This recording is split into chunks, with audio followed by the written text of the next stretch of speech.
కాంగ్రెసు మంత్రులకున్న అంచనా ఏమిటో విశ్వాసమా? అతి విశ్వాసమా? తెలియదు గానీ, విపక్షాన్ని జీరో అని, వారికి సీట్లే రావని ఇట్లా సవాళ్ళేస్తున్నారు. ఏకంగా రాజీనామాలు చేస్తామని అంటున్నారు.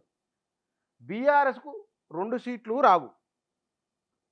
వస్తే నా మంత్రి పదవికి రాజీనామా చేస్తా. ఆగస్టు 15లోగా రుణమాఫీ, మహిళలకు 2500. అప్పుడు కేసీఆర్ రాజకీయాలు మానుకుంటారా? మంత్రి కోమటిరెడ్డి వెంకటరెడ్డి సవాల్.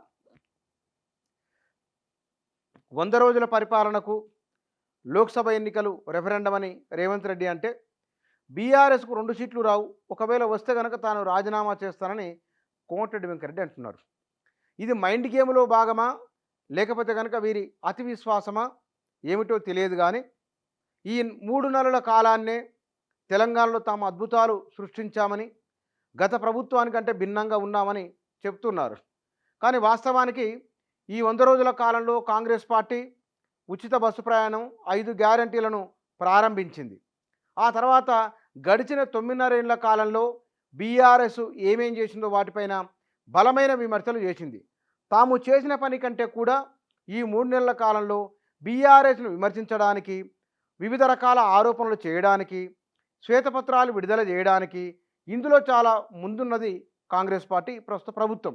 అయితే ఆర్థిక నిర్వహణ ఒకటి, రెండోది వాళ్ళ విద్యుత్ సమస్య లేకుండా చేయడం వాళ్ళు చేసింది. కాంగ్రెస్ వాళ్ళు ఆ మధ్య వచ్చిన వారం నెల రోజులు అట్లా కొంచెం ఇబ్బంది అయింది. కట్స్ ఉన్నాయి, పవర్ కట్స్.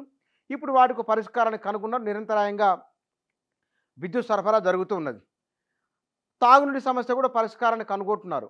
అంటే ప్రజల మౌలికమైన అంశాలు గత ప్రభుత్వాన్ని కొనసాగింపుగా చేస్తున్నవే తప్ప వీళ్ళు కొత్తగా చేసింది లేదు.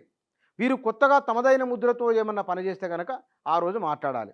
2500 రూపాయలు మహిళలకు అందరికీ ఇస్తే కనుక నిజంగా ఇచ్చినట్లు. 2 లక్షల రుణమాఫీ ఈ పాటికే జరిగిపోయి ఉంటే కనుక నిజమే వీళ్ళు చేసింది కాబట్టి వీళ్ళకు నమ్మకం ఉంది, ప్రజలు వారి వైపు నిజంగానే ఉన్నారు అనే ఒక భావన వచ్చి ఉండేది.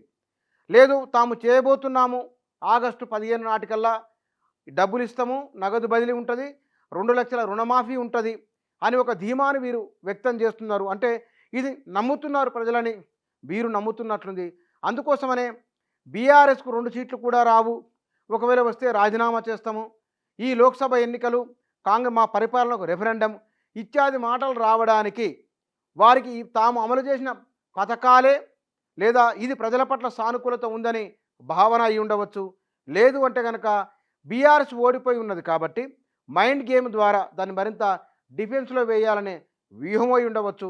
కానీ ఈ మరీ మితిమీరి మాట్లాడితే కనుక 3 నెలల పరిపాలనకే మితిమీరి సవాళ్ళు వేస్తే కనుక అది బెడిసి కొట్టే ప్రమాదం కూడా లేకపోలేదు.